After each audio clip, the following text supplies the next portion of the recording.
ऐसा क्या मिला ऑस्ट्रिया में खुदाई के दौरान जिसको देखकर साइंटिस्ट भी हैरान हो गए थे। जब आर्नोल्ड शूनबर्ग अपने जमाने के इतने बड़े म्यूजिक कंपोजर थे तो उन्हें ऐसी किस चीज से डर लगता था कि उसने इनकी जान ले ली। और इन दो भाइयों ने मिलकर एक रियल पेंटिंग से डुप्लीकेट पेंटिंग को बनाकर उसे करीब 11 करोड़ में बेच दिया था। और सच में आप भी हैरान हो जाओगे इस इमेज के पीछे का रीजन जानने के बाद। चलिए तो शुरू करते हैं आज की इस वीडियो को। और वीडियो शुरू करने से पहले वीडियो पर एक लाइक और चैनल सब्सक्राइब और बेल आइकन प्रेस करना, ये आपका काम है जिसे आपको ही करना होगा। नंबर 10।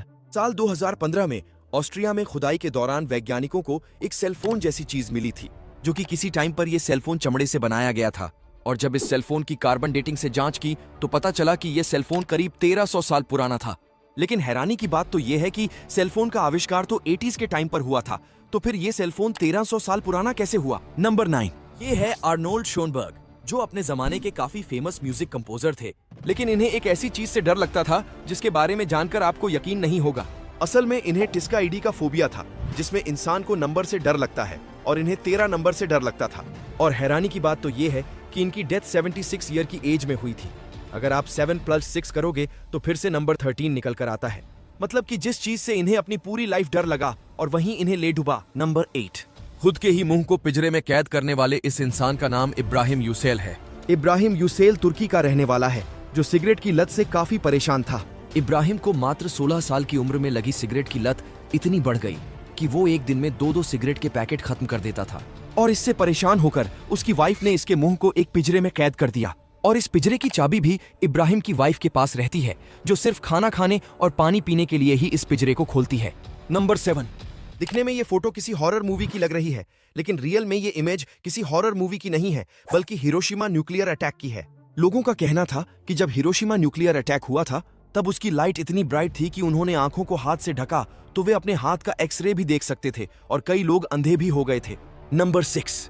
लंदन के रहने वाले स्टीफन विल्शर की याददाश्त रियल में इतनी स्ट्रांग है कि वो सिर्फ एक बार किसी भी चीज को देखते हैं तो वो हूबहू उसकी तस्वीर बना लेते हैं। जब 2009 में स्टीफन विल्शर की आंखें और ब्रेन मेमोरी का टेस्ट करने के लिए एक हेलीकॉप्टर से करीब 20 मिनट तक न्यूयॉर्क शहर के ऊपर घुमाकर उन्हें पूरा न्यूयॉर्क शहर दिखाया गया, और उसके बाद उन्हें न्यूयॉर्क शहर की एक तस्वीर बनाने का टास्क दिया गया, तो आपको यकीन नहीं होगा, स्टीफन विल्शर ने सिर्फ 5 दिनों के अंदर ही अपनी आंखें और ब्रेन मेमोरी की मदद से न्यूयॉर्क शहर की हूबहू तस्वीर कागज पर बना दी थी। और आप इस तस्वीर को देख सकते हैं कि स्टीफन ने इस तस्वीर को बनाने के लिए कितनी मेहनत की होगी। नंबर 5। जब रुडोल्फ डीजल ने डीजल इंजन का आविष्कार किया तब उन्होंने अपने इस आविष्कार के बाद सुसाइड कर ली थी। और सुसाइड करने की वजह यह थी कि उन्हें यह लगता था कि मेरा बनाया गया डीजल इंजन बेकार है और ये कभी किसी काम में नहीं आने वाला। रुडोल्फ डीजल ने इसी गलतफहमी की वजह से अपनी जान दे दी थी। लेकिन आज दुनिया में मौजूद 60% गाड़ियों में डीजल इंजन लगा हुआ है, और उनका बनाया गया डीजल इंजन आज भी लोगों की पहली पसंद है। नंबर 4। जब कोई बॉक्सर बॉक्सिंग करता है तब उसके मुंह में ये रबड़ जैसी चीज फंसी रहती है। लेकिन क्या आप जानते हो बॉक्सर बॉक्सिंग के टाइम पर इस रबड़ जैसी चीज को क्यों फंसाता है और इसे क्या कहते हैं? दरअसल जब बॉक्सर बॉक्सिंग करने रिंग में जाते हैं तब वो ये रबड़ जैसी चीज यानी कि माउथ गार्ड को अपने मुंह में फंसाते हैं। और इस रबड़ माउथ गार्ड को मुंह में रखने के 2 रीजंस होते हैं। पहला रीजन ये है कि रबड़ होठों को दांत से कटने से बचाता है, और दूसरा रीजन ये है कि ये हमारे दिमाग को भी बचाता है, क्योंकि जब भी बॉक्सर बॉक्सिंग के दौरान जबड़े पर पंच मारता है तो उसका सीधा असर दिमाग पर होता है, जिससे खिलाड़ी बेहोश भी हो सकता है और खेल भी जल्दी समाप्त हो जाएगा। इसलिए बॉक्सर अपने मुंह में बॉक्सिंग के टाइम पर रबड़ के माउथ गार्ड को लगाते हैं। नंबर 3। साल 1998 में 2 भाइयों ने मिलकर एक मशहूर पेंटर गोया की एक फेक पेंटिंग को करीब 11 करोड़ में बेच दिया था। लेकिन ये एक फेक पेंटिंग थी जो सिर्फ 750 रुपए में बनी थी, और दोनों भाई काफी खुश भी हुए थे इस पेंटिंग को बेचकर। लेकिन हैरानी की बात तो ये थी कि एक दिन बाद उन्हें पता चला कि जो पैसे पेंटिंग बेचकर मिले थे वो भी नकली थे। नंबर 2।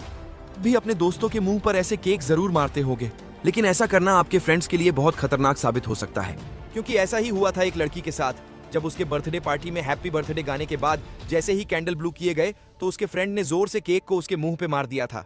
और जैसे ही उस लड़की ने केक मारने के बाद केक को थोड़ा पीछे किया तो वो देखने के बाद सबकी चीख निकल गई, क्योंकि उस केक में चॉपस्टिक्स लगी हुई थी। और उस केक में चॉपस्टिक्स इसलिए लगी होती है क्योंकि उसकी लेयर को सही से रखा जा सके। और ये चॉपस्टिक्स उस लड़की की आंख में घुस चुकी थी। हालांकि वो लड़की काफी लक्की थी कि चॉपस्टिक्स उसकी आई साइड नहीं गई। नंबर 1।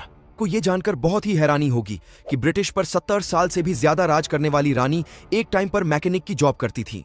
दरअसल वर्ल्ड वॉर 2 का टाइम था, जब क्वीन एलिजाबेथ ने एक ट्रक ड्राइवर और मैकेनिक ड्राइवर की तरह काम किया था, जो उन्हें रिपेयर किया करती थी, और ये रानी होकर भी देश के लिए मिलिट्री सर्विस ज्वाइन करती है। फिलहाल वीडियो में इतना ही, और ऐसे ही इंटरेस्टिंग वीडियो देखने के लिए चैनल सब्सक्राइब करें।